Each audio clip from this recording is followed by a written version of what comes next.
everyone, we're going to make some meatloaf today. That's the recipe for tonight. To be honest with you, I've never made meatloaf. I can't even remember the last time I ate meatloaf, but this recipe sounds good and I'm sure it's going to be tasty. So just so you know, before we start, we are doubling the recipe for us so that we will have leftovers throughout the week. So here's the ingredients. You're going to mix them all together. First of all, you're going to take, since we're doubling it, you're going to take 4 pounds of ground beef.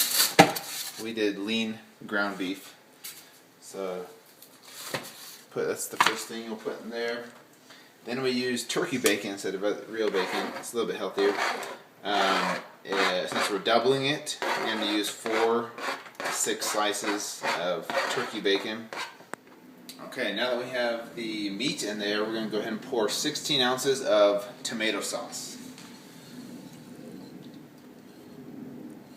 And then next up is 4 eggs, since we're doubling the recipe.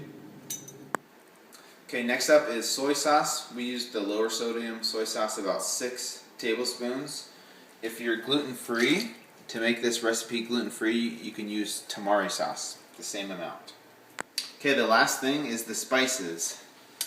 So you're going to use 2 tablespoons of onion powder, 2 tablespoons of dried parsley, salt and pepper to taste, and then 6 to 8 cloves of garlic. You want to mince it very fine, and then that should be it.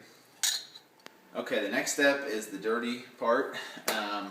What you want to do is mix all the ingredients together, but it says you don't want to overmix them. So what I'm going to do is I wash my hands. They're nice and clean, like a surgeon's hand, and we're going to go in and we're going to mix it all together. I know this is gross, so don't give me a million comments about how gross it is or how I shouldn't use my hands, but this is probably the best way to mix it up. Oh man, that is cold. Okay, now that my hands are numb and frozen, we're going to put the meat in these little meatloaf pans, and you want to set your oven to 350 degrees.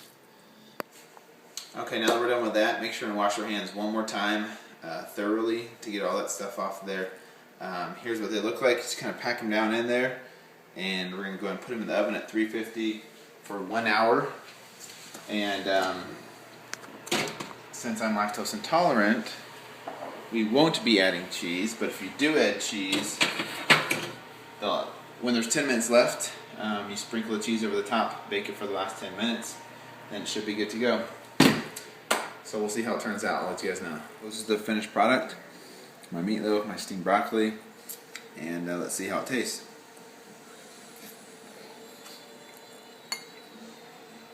Definitely has some flavor. It tastes like meatloaf, so it's good to go.